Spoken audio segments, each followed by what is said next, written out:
ભારત પાકિસ્તાન બોર્ડરથી માત્ર 30 કિલોમીટર દૂર વાવથરાદ વિસ્તારમાં ગૌસેવાનો એક એવો યજ્ઞ શરૂ થયો છે જે આખા દેશ માટે મિસાલ બનશે.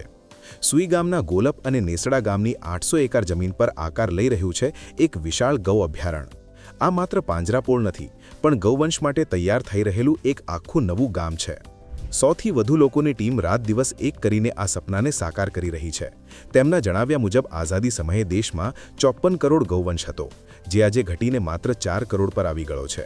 જો ગાયોને બચાવવી હશે તો આવા અભયારણ્યો અનિવાર્ય છે, ખાસ કરીને એવા નંદીઓ માટે જે આજે રસ્તા પર લાકડીઓ ખાય છે કે કસાઈવાડે ધકેલાય છે. અહીં 50,000 જેટલા નંદીઓને લાકડીનો ડર નહીં, પણ સેવાની હૂંફ મળશે. આ અભયારણ્ય અત્યાધુનિક સુવિધાઓથી સજ્જ હશે.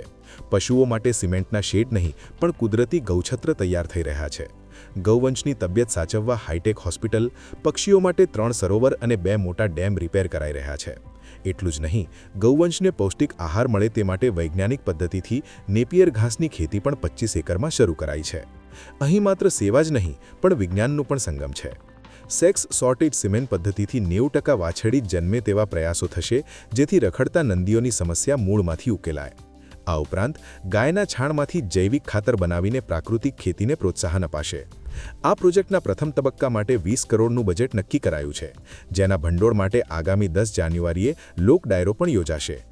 ભવિષ્યમાં આ સ્થળ એક મોટું ટુરિઝમ સેન્ટર બનશે, જ્યાં પ્રવાસીઓ જીપમાં બેસીને 4 કલાક સુધી આ ગૌવિહારનો આનંદ માણી શકશે. પથ્થરના નંદી સામે શીશ ઝુકાવનારો આપણો સમાજ હવે રસ્તા પર રજડતા જીવતા નંદીના આંસુ લૂછવા આગળ આવ્યો છે.